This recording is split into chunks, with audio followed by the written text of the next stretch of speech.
From the OU Broadcast Center in Los Angeles, California, this is Brief News Brief, a brief look at today's trending news topics, proudly combating the thought police since 2016. Here's your host, James Heaney. I'm James Heaney, and this is your Brief News Briefing. Today, Trump is in Europe at the NATO summit. He started off the meeting with pleasantries and handshakes and gestures of respect and kindness. Just kidding. President Trump immediately unleashed blistering attacks on Germany and wasted no time asserting his dominance on the high-stakes diplomacy talks. Did you not see that coming? So what has Trump so cranky with his buddies in Europe?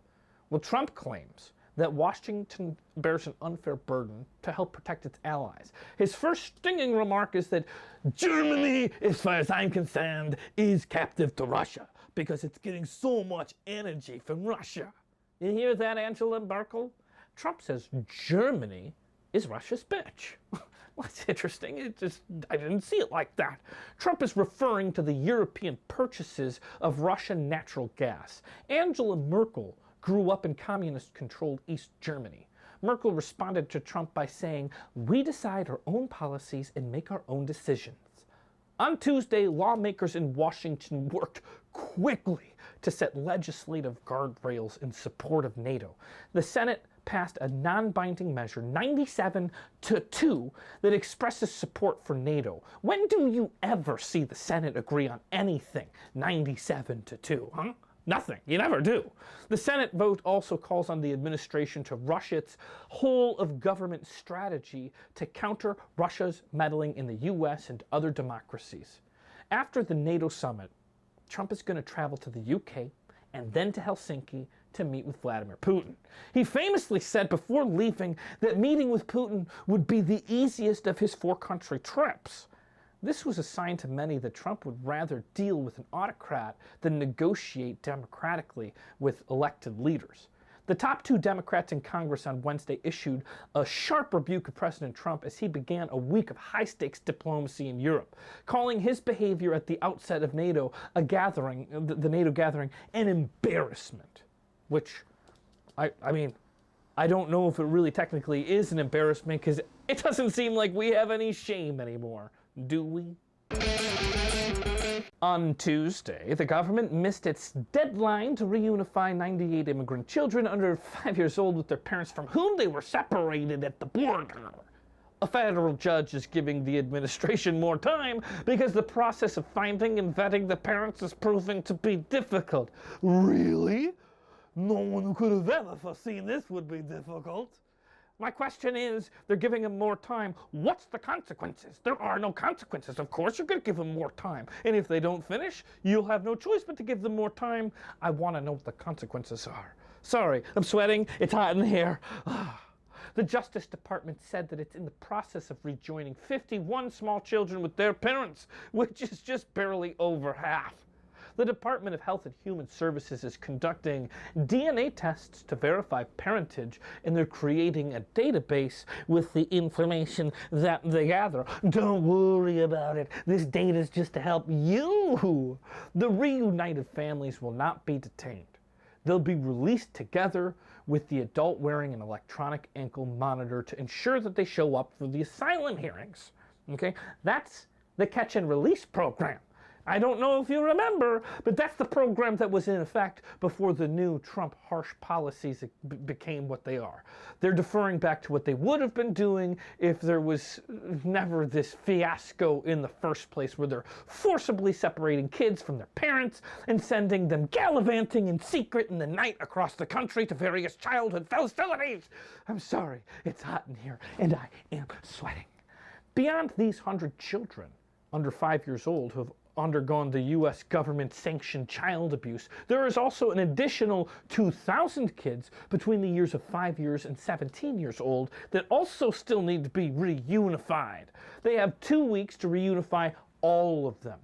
As of yesterday, they had only reunified 4 of the children under 5. I'm rooting for a last-minute real hustle to the finish line, guys. President Trump continues to send the message that asylum seekers are not welcome in the United States and continues to conflate that refugees are illegally entering the country even though seeking asylum is totally a legal process. The administration has signaled that it wants to shut down the asylum process altogether, which I disagree with, but it's all in fine if you do it legally. But until you do that, what you're doing now is illegal. On Monday in a primetime TV reveal, our reality show President Trump picked federal Judge Brett M. Kavanaugh to be his Supreme Court nominee to replace Anthony Kennedy in a lifetime appointment on the bench of the Supreme Court. Kavanaugh has a lengthy record, including more than 300 opinions. And I know what you're saying, James, you've got 1,000 opinions. Sure, but his opinions are written in a multi-page format, okay? So there's a lot of documented stuff on him. Me, I can't finish a paper for the life of me. This long record is seen as both an asset to both sides. Democrats and Republicans think, wow, 300 opinions. Conservatives feel like this affirms him as a very safe, vetted candidate, very appealing. You should see all his records and say what experience he can draw from. But the Democrats, on the other hand, feel like this might be a window for them to delay the nomination because they see it as that they're going to need time to read over these 300 opinions. If they're going to properly understand where he's coming from, that's the proper way to vet him. So they're just going to need some more time to read his opinions.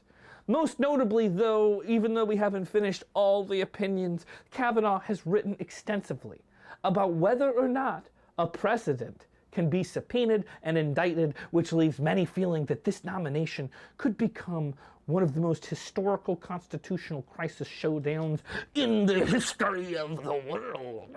Right? I mean, one of them. The question of whether President Trump must respond to a subpoena could come before the Supreme Court literally directly after the confirmation process. Most see Trump's pick as a self-preservation effort, stacking the courts to appease his own political future. Kavanaugh has written of his deep skepticism of the wisdom of forcing a sitting president to answer questions in criminal cases. In March, Robert Mueller raised the prospect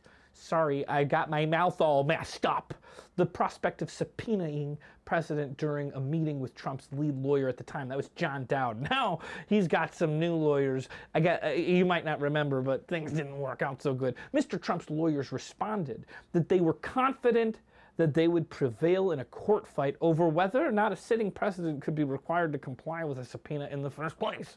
This is a major pivotal moment in our nation's history. Our very institutions are built on the idea that no one is above the law. But if a president cannot be indicted, that makes him immune from the rule of law. Does that make him king? It does. It makes him king. You're not the king of me.